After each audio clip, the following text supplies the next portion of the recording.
यीशु मसीह के नाम में जय मसीह की। जय मसीह की। हम परमेश्वर पिता का धन्यवाद देते हैं कि उन्होंने हमें इतना अच्छा मौका दिया कि हम उनके महिमा और उनकी स्तुति के योग बन सके। आइए हम इस मीटिंग को स्टार्ट करने से पहले एक छोटी सी प्रार्थना करेंगे। आइए हम प्रार्थना करें। हे हमारे अनुग्रहकारी परमेश्वर पिता, हम यीशु मसीह के नाम से आपके पास आते हैं। आपने हम लोगों को संभाला है। हम धन्यवाद देते हैं इस वक्त कि आपने हमें इतना अच्छा समय दिया कि हम अनूप डेविड अंकल के स्टेज पे आके आपकी आराधना करने वाले बन सके, सबके साथ आपके वचनों को बांटने वाले बन सके। हम धन्यवाद देते हैं कि आपने हर एक लोगों को संभाला। हम धन्यवाद देते हैं। आगे हम आपकी स्तुति प्रशंसा महिमा के योग बनते हैं। उसमें आप हमें संभालना, उसमें आप हमें आशीषित करना। हम धन्यवाद देते हैं कि आप हमारे संग और साथ रहते हैं। हम धन्यवाद देते हैं। सारा आदर महिमा आपको देते हैं। इस विनती को उद्धार करता यीशु मसीह के नाम से मांगते हैं, आमीन।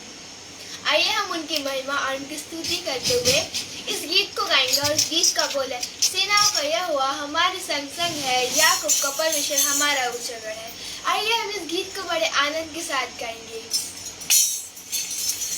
सेनाओं का यहोवा हमारे संग संग है, याकूब का परमेश्वर हमारा ऊंचा गढ़ है। सेनाओं का यहोवा हमारे संग संग है, याकूब का परमेश्वर हमारा ऊंचा गढ़ है। जिसने आकाश बनाया,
परमेश्वर की महिमा में और उसकी संगति में एक गीत और गाएंगे। और उस गीत का बोल है, हर बात में धन्यवाद करो, क्यों की प्रभु की इच्छा यही है। आइए हम इस गीत को बड़े आनंद के साथ गाएंगे। हर बातों में धन्यवाद करो, हे हर एक बातों में धन्यवाद करो, हर एक बातों में धन्यवाद करो, क्योंकि प्रभु की इच्छा यही है। हाथों को उठाओ और धन्यवाद करो, हे हाथों को उठाओ और धन्यवाद करो, हाथों को उठाओ और धन्यवाद करो, क्योंकि प्रभु की इच्छा यही है। ताली को बजाओ और धन्यवाद करो, हे ताली को बजाओ और धन्यवाद करो, ताली को बजाओ और धन्यवाद करो, क्योंकि प्रभु की इच्छा यही है। झूमो नाचो गाओ और धन्यवाद करो, हे झूमो नाचो गाओ और धन्यवाद करो, झूमो नाचो गाओ और धन्यवाद करो, क्योंकि प्रभु की इच्छा यही है। हाथों को उठाओ और धन्यवाद करो, हे हाथों को उठाओ और धन्यवाद करो, हाथों को उठाओ और धन्यवाद करो, क्योंकि प्रभु की इच्छा यही है। हाथों को मिलाओ और धन्यवाद करो, हे हाथों को मिलाओ और धन्यवाद करो, हाथों को मिलाओ और धन्यवाद करो, क्योंकि प्रभु की इच्छा यही है। आइए हम वचन की ओर बढ़े। इससे पहले हम प्रार्थना करेंगे। आइए हम सभी अपनी आंखों को बंद करो, उस खुदावन को धन्यवाद दें। हे हमारे सर्वशक्तिमान परमेश्वर पिता, हम पवित्र और मीठे नाम से आपकी ओर बढ़ते हैं। इस समय जब हम आपके पवित्र कलाम की ओर बढ़ते हैं तो आप उसमें हमें संभालना, और प्रार्थना करते हैं इस समय जब हम आपके वचनों की ओर बढ़ते हैं, हम जो भी सीखते हैं वो हमारे हृदय में बसने वाले हो सके।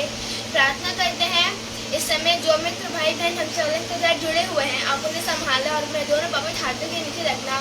हर बातों के लिए आपको धन्यवाद देते हैं परमेश्वर पिता। जैसा आपका नाम आपके वचन में लिखा है, जहाँ मेरे नाम पे 2-3 एकत्रित होते हैं वहाँ मैं उपस्थित होता हूँ। उसके लिए हम आपको धन्यवाद देते हैं परमेश्वर पिता। हाँ, आप हमारे बीच में उपस्थित होना परमेश्वर पिता। प्रार्थना करते हैं जब हम आपके गीतों को गाते हैं, आपके वचनों को पढ़ते हैं, तो आप उसमें हमें संभालना और अपने दोनों पवित्र हाथों के नीचे रखना। अगर हमसे कोई भूल होती परमेश्वर पिता, तो आप उसमें हमें माफ़ करना और हमें अच्छी राह दिखाना, ताकि हम वह दोबारा गलतियाँ ना कर सके। चीज़ के लिए हम आपको धन्यवाद देते हैं। इस विनती को आपके नाम से मानते हैं, आमीन। आइए हम आगे का समय पास्टर विनय फिट को देंगे। परमेश्वर पिता को हम धन्यवाद करते हैं कि इस संध्या के समय और उसकी जय जयकार और तारीफ और प्रशंसा कर सकें। साथ में खुदावन हमें अपने कलाम के साथ, अपने वचन के साथ हमें एक सुअवसर देता है कि हम उसके संगति में समय को व्यतीत करें और उसके पवित्र हाथों के नीचे अपने जीवन को निर्वाह करें। मैं हमेशा एक बात कहता हूँ और रोज कहता हूँ, और खुदावन ने आपको और मुझको अपने पवित्र हाथ के नीचे रखा, और आप और मैं इस आज के रात्रि में इस आगरा मसीह मंडली के साथ मिल करके हम उस जीवित परमेश्वर की आराधना कर पा रहे हैं। ये सबसे बड़ी बात है। लोग करें क्योंकि परमेश्वर यही स्तुति और यही आराधना और अपनी महिमा लेना और हमारे साथ संगति करने की इच्छा हमेशा रखता है। आदम से मिलने खुदावन आता था, आपसे और मुझसे प्रभु यीशु मसीह आया, और अब हमारे पास निरंतर पवित्र आत्मा है। तो क्यों न इस पल का आनंद के साथ जय जयकार करते हुए उस खुदावन को अर्पित करें। यहोशू की पुस्तक उसका पहला अध्याय और उसके 5 और 7 पद को हम लोग बड़े ही आनंद के रूप में जानते हैं। यहाँ पर एक हियाव का आगे बढ़ाने के लिए यहोशू को खुदावन की अगुवाई मिलती है। यदि 5 से लेकर हम 7 पद तक पढ़े तो यहाँ पे इस प्रकार लिखता है तेरे जीवन भर कोई तेरे सामने ठहर न सकेगा। जैसे मैं मूसा के संग रहा वैसे ही तेरे संग भी रहूंगा, और ना तो मैं तुझे धोखा दूंगा और ना तुझको छोड़ूंगा। इसलिए हियाव बांधकर दृढ़ हो जा, क्योंकि जिस देश के देने की शपथ मैं इन लोगों के पूर्वजों से खाई थी उसका अधिकारी तू इन्हें करेगा। इतना हो कि तू हियाव बांधकर और बहुत दृढ़ होकर जो व्यवस्था मेरे दास मूसा ने तुझे दी है उन सब के अनुसार करने की चौकसी करना, और उससे न तो दाहिने मुड़ना और न पाए, तब जहां जहां तू जाएगा वहां वहां तेरा काम सफल होगा। परमेश्वर के वचन को हम लोग मन से, ध्यान से, तन से ध्यान नहीं देते। यहाँ पे खुदावन यहोशू की स्वयं अगुवाई कर रहा है और कहता है कि देख मेरा दास मूसा मर गया, इसलिए अब तू उठ, कमर बांध और इस सारी प्रजा समेत यरदन पार होकर उस देश को जा जिसे मैं अर्थात उनको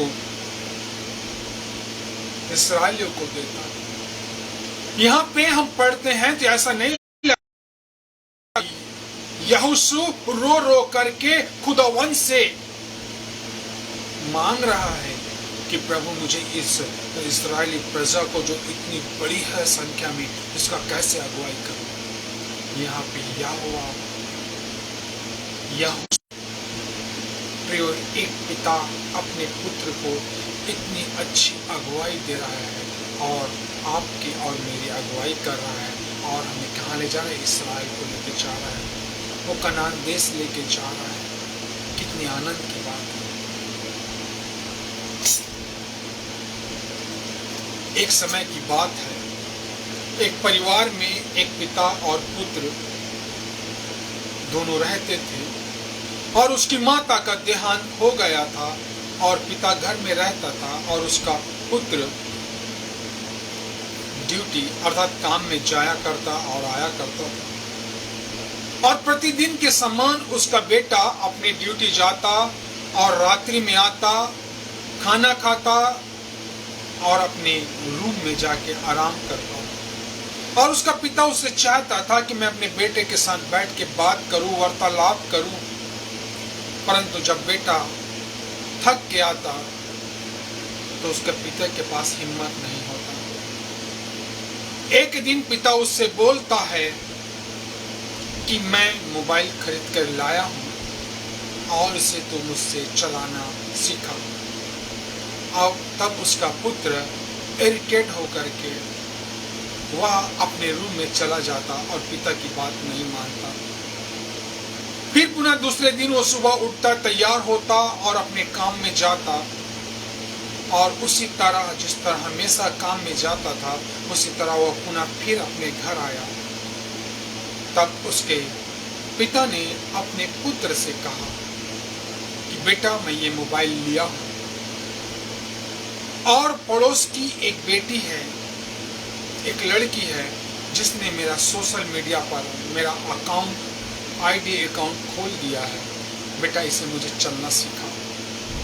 एक बार उसका बेटा उसके तरफ देखता है और हंसने लगता है और कहता है कि ये उम्र में अब आप मोबाइल क्या चलाओगे, अब तो आप बैठ के टीवी पे न्यूज़ देखा करो, पेपर पढ़ा करो, खेल देखा करो, मनोरंजन की बातें को ध्यान दो और इसी में अपना ध्यान लगाओ। और ऐसा कह के वो पुत्र अपने खाट में सोने चला जाता है। पुनः औरों के दिन के समान उसका पुत्र उठता है, तैयार होता और ड्यूटी में चला जाता, और रात को फिर आता और वह खाना खा के अपने रूम में सोने चला जाता है।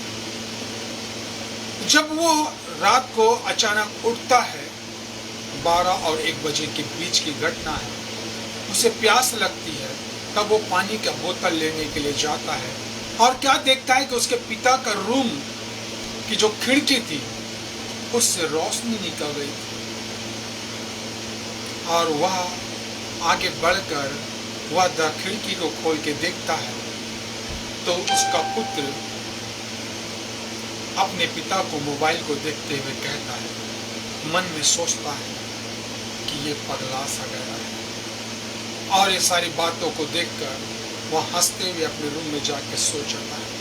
और जैसे ही दूसरे दिन सुबह भोर को जब वह लड़का उठता है तो वो अपने मोबाइल को हाथ में लेकर के अपना फेसबुक खोलता है, और जैसे ही सोशल मीडिया पे वो जाता है, फेसबुक खोलता है, तो उसके पिता का फ्रेंड रिक्वेस्ट आता है और वह तुरंत उसको एक्सेप्ट करता है, ग्रहण करता है, और जैसे ही ग्रहण करता है वैसे ही पुत्र का फोटो आता है और उसमें लिखा होता है, हैप्पी बर्थडे बेटा, तुम बहुत खुश रहो, तुम्हें बहुत आशीष मिले। अब यहाँ पुत्र सोचने लगता है कि पिता मुझसे बार बार मोबाइल सिखाने के लिए क्यों कह रहा था। पुत्र के आंखों में आंसू आ जाता है। अब समझ में आया कि पिता क्यों मोबाइल सिखा दे कहता है। मेरे प्रियो, हमें लगता है कि हमारे माता पिता हमारे लिए कुछ नहीं करते, उनका प्यार हमारे लिए कुछ नहीं है, पर जब वो हमारे जीवन से दूर चले जाते हैं तो हमको उनकी अहमियत समझ में आती है। इसलिए कहते हैं पिता सूरज के समान होता है, सूरज गर्म होता है और ना हो तो जीवन अंधेरा हो जाता है। मेरे प्रियो, हमें भी अपने पिता की अहमियत को समझना है। यहाँ पे हम देखते हैं कि परमेश्वर पिता यहोशू को अगुवाई कर रहा है, उसको मदद कर रहा है, और वो कहता है कि उठ, मेरा दास मूसा मर गया है और ना मैं तुझे छोड़ूंगा और ना त्यागूंगा, उठ और इसकी अगुवाई कर कहता है। यहोशू को खुद अगुवाई देता है। लेकिन यहाँ पे हम देखते हैं यह पुत्र अपने पिता के अनुपस्थित को उसके मोहब्बत के लिए तरसता है। आज हम इस पृथ्वी में देखते हैं बहुत से लोग खुदावन की मोहब्बत से मशरूफ है, खुदावन के मोहब्बत से दूर है, और जो लोग खुदावन के मोहब्बत से दूर है उनका जीवन नष्ट हो गया है। लेकिन आपका और मेरा जीवन परमेश्वर आपको और मुझको अगुवाई करता है। आइए हम जल्दी से छोटी छोटी कुछ बातों को देखेंगे कि जब हम हमारे अपने हमसे दूर होते हैं तो हमारे जीवन में क्या क्या कमियां और क्या खामी होती है। पहली बात, हम आज को देखते हैं कि मैं क्या हूं। हम आज को देखते हैं कि मैं क्या हूं। जब व्यक्ति बड़ा हो जाता है, जब व्यक्ति अपने आप में समझदार हो जाता है, तो ये संसार का नियम है मेरे प्रिय भाई और बहनों, जब कोई आगे बढ़ता है तो पीछे पलट कर नहीं देखता। हम यह बात सोचनी चाहिए कि आज हमारे माता पिता हमारे पीछे कितने अपने बलिदान को किए हैं, कितना आपको और मुझको आगे बढ़ाने के लिए एक छोटे से गोद से लेकर के एक जवानी में लाके खड़ा कर एक मुकाम देते हैं। और हम क्या सोचते हैं कि हम आज को देखते हैं और कहते हैं कि मैं क्या हूं। हम जब अपने आप को देखते हैं तो पीछे वालों को हमेशा क्या सोचते हैं, गलत सोचते हैं। वो हमारे लिए क्या किया, उनकी मोहब्बत अब हमारे लिए नहीं रही, हम तो बड़े हो गए। और यहीं पे क्या होता है, व्यक्ति का पतन होता है। मेरे साथ निकाले लूका रचित सुसमाचार उसका 12वां अध्याय, लूका रचित सुसमाचार उसका 12वां अध्याय, वहां पे एक धनवान व्यक्ति का वर्णन है।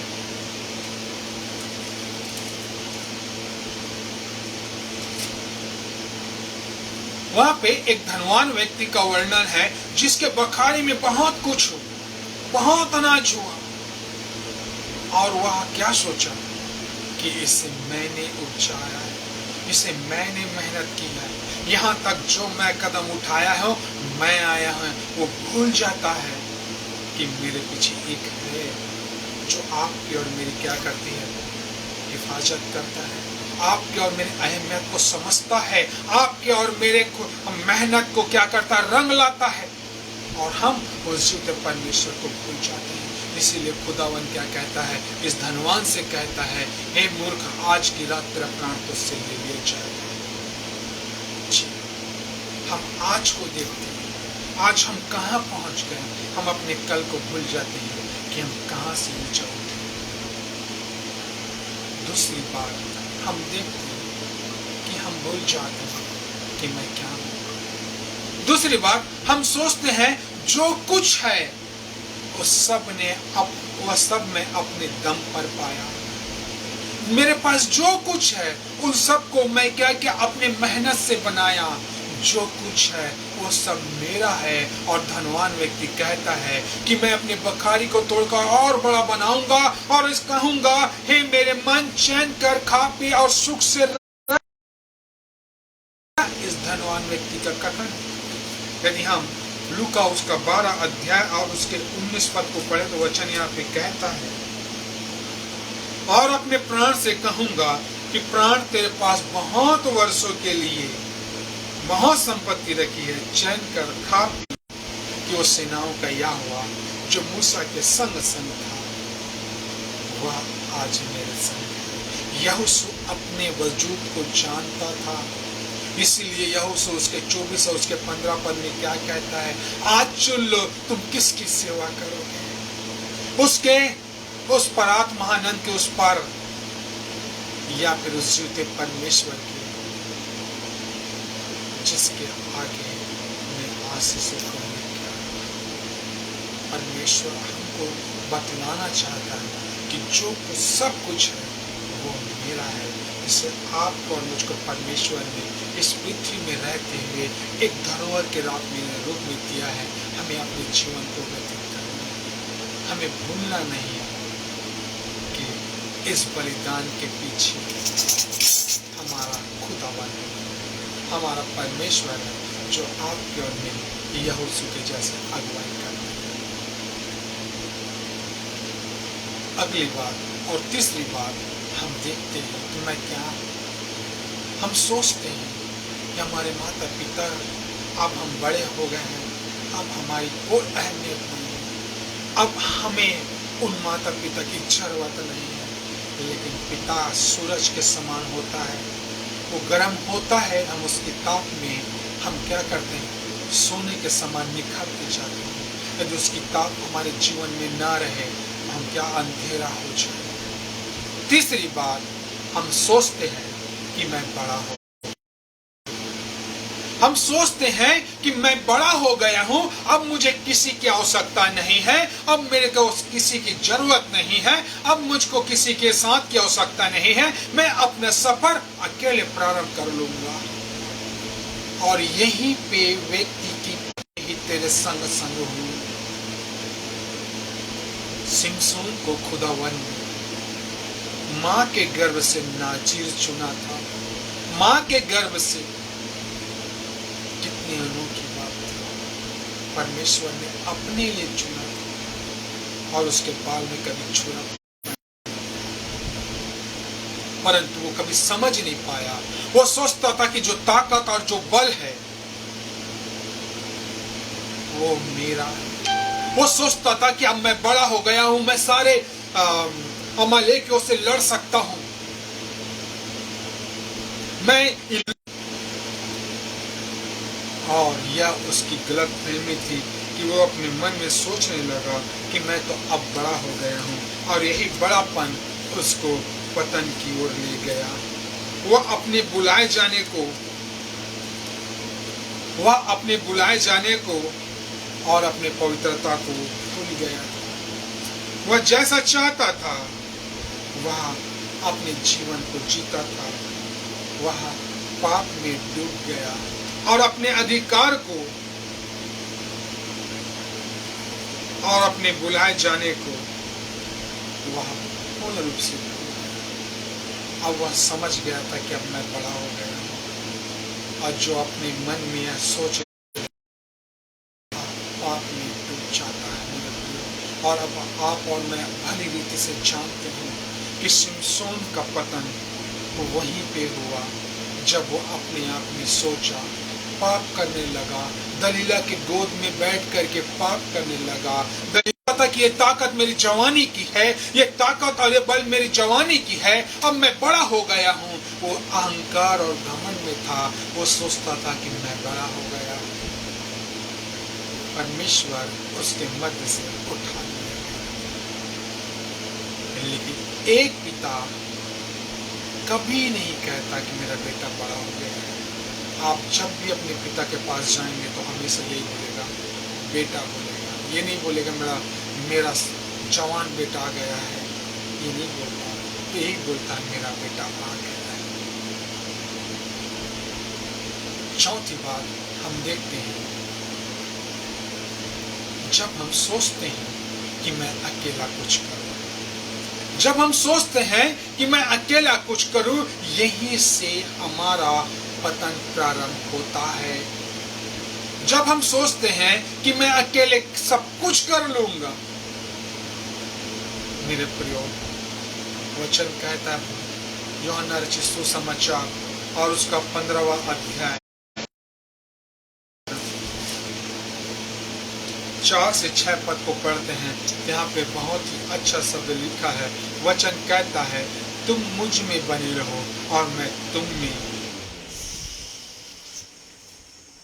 तुम मुझ में बने रहो और मैं तुम में बने रहूंगा। आता है। जी हाँ प्रिय भाई और बहनों, परमेश्वर से अलग होकर के हम वास्तव में कुछ नहीं कर सकते, परंतु हम एक बात जानते हैं कि परमेश्वर सिखलाना चाहता है कि हम परमेश्वर से अलग होकर वास्तव में कुछ नहीं कर सकते। फिर आगे हम पढ़ते हैं, यदि कोई मुझ में बना न रहे तो वह डाली के समान फेंक दिया जाता और लोग उन्हें बटोरकर आग में झोंक देते हैं, वे जल जाती है। ये परमेश्वर का वचन है और कथन है। हमको परमेश्वर का वचन बतलाता है। हम अपने अंदर से यह बात निकाल दे कि हम अकेले बहुत टहनी में नहीं प्रभु यीशु मसीह के साथ जुड़े रहेंगे तो हम कुछ नहीं कर सकते। अकेला चलेगा जरूर, लेकिन कहीं न कहीं ठोकर खाएगा। इसलिए वचन क्या कहता है, एक से भले दो, जब एक गिरे तो दूसरा उसको उठाए। ये परमेश्वर का पवित्र वचन कहता है। और भूल जाते हैं कि जब हम अकेले कुछ कर सकते हैं, तो आज हम अकेले कहाँ तक और किसके साथ रह के आगे बढ़े हम भूल गए। अपने माता पिता को भूल गए, जिन्होंने हमें उंगली पकड़ कर चलना सिखाया, जिन्होंने हमें गिरने से हमको हाथ पकड़ के उठाया, हम भूल जाते हैं। लेकिन हमारा परमेश्वर कभी नहीं भूलता। वो हमारी और आपकी अहमियत को समझता है। अंतिम और आखिरी बात देखते हैं, और अंत में हम जब सब इन बातों को सोचते हैं और इन बातों को अपने जीवन में लागू करते हैं, तो हमारे जीवन में सब कुछ का अंत हो जाता है और हम अकेले हो जाते हैं। सब कुछ का अंत हो जाता है और अकेले हो जाते हैं। आप और मैं शायद इंस्टाग्राम या फेसबुक में देखते होंगे, जॉनी लीवर का आता है एक वर्णन, जब व्यक्ति के पास कुछ नहीं रहता और जब सब कुछ खत्म हो जाता है, तो अपने आप को वहां पे रख के जॉनी लीवर बतलाता है, अंत के समय में व्यक्ति यहोवा को पुकारता है, अपने ईश को पुकारता है, क्योंकि जब अकेला होता है ना, तब उसे महसूस होता है। अंत के दिनों में उस जीते परमेश्वर की याद करता है। वो हकलका जाता है जब उसके अपने छोड़ के चले जाते हैं। और यही बात हम देखते हैं यहूदा इस्करियोती में, जब वो प्रभु यीशु मसीह को छोड़ के जाता है, वह प्रभु यीशु मसीह के संगति को छोड़ता है और चंद 40 सिक्कों के दाम में प्रभु यीशु मसीह को बेच देता है। और वो कहता है कि मैं सोचता होगा कि उसने धन को बहुत प्रिय चाहा, या वह सोचता होगा कि मैं इन 11 चेलों से बढ़कर हूं, तब तो वो प्रभु यीशु मसीह को बेचा। वो सोचता होगा कि मैं इन 11 चेलों के समान ना रहूं, परंतु मैं अपने एक वजूद अलग बनाऊं, इसलिए वो 40 सिक्कों के चांदी के सिक्कों में बेच दिया। वो सोचता होगा कि मैं इन अनपढ़ लोगों के साथ रहने से अच्छा मैं प्रभु यीशु मसीह को बेच के अलग कुछ ऊंचा कर लूं। लेकिन प्रिय भाइयों और बहनों, हम देखते हैं वो अंत में अकेला हो गया। वो अंत में क्या किया, उस चांदी के सिक्कों में चांदी के सिक्कों को मंदिर में फेंक करके, और जो खेत मोल लिया था उसमें अकेला मौत को ग्रहण कर लिया। उसका कोई नहीं रहा और वह अंत में अकेला हो गया। इसलिए मेरे प्रियो, वचन को हम अपने जीवन में महत्व दें, वचन के अनुसार हम आगे बढ़े। इसलिए यहोवा कहता है, ना मैं तुझे छोड़ूंगा, ना तुझे त्यागूंगा। याव बांध और सारे इस्राएलियों को कनान में चलो। आज परमेश्वर आपको भी मुझको कहता है, याव बांध, दृढ़ हो, तेरा मन कच्चा ना हो। वो आपको और मुझको स्वर्ग ले जाना चाहता है। वो परमेश्वर आ रहा है दोबारा। अपने आप को तैयार करिए। वो आपकी अहमियत और मेरी अहमियत को पहचानता है। हम कोई मामूली व्यक्ति नहीं है। हम राजपद अधिकारी समाज का समूह के लोग हैं। हम पवित्र प्रजा हैं। हम ऐसे छोटे मोटे लोग नहीं हैं। यहोवा हमारी अहमियत को समझता है। कहीं ऐसा तो नहीं कि आज हम अपने आप में देखते हैं कि मैं क्या हो गया। कहीं हम ऐसा सोचते तो नहीं है कि जो कुछ है सब मैंने बनाया। ऐसा सोचते तो नहीं है कि अब मैं बड़ा हो गया हूं, मुझे अपने माता पिता, अपने लोगों की आवश्यकता नहीं है। कहीं हम ऐसा सोचते तो नहीं है कि मैं अब अकेले कुछ कर सकता हूं। और हम ऐसा सोचते हैं तो ये अंत में प्राण देता है, तो हम कब तक उस जिंदा खुदावन से दूर रहेंगे। मैंने एक चीज अपने टीचर से सीखा था। मैं बोलता हूं, और शायद कई बार बोल चुका हूं, नहीं बोला, सूरज के समान होता है और ना होता तो अंधेरा होता है। इसलिए मेरे प्रियो, परमेश्वर आपके और मेरी अहमियत को समझता है। इसलिए उसने अपने पुत्र को ज्योति के रूप में आप और मुझको दिया, ताकि आप और मैं अंधेरे में न चलें। आइए प्रार्थना करें। पिता परमेश्वर, हम आपके अनुग्रह निरंतर उपस्थित होते हैं। उन सबके जीवन में तो काम करते बाबा।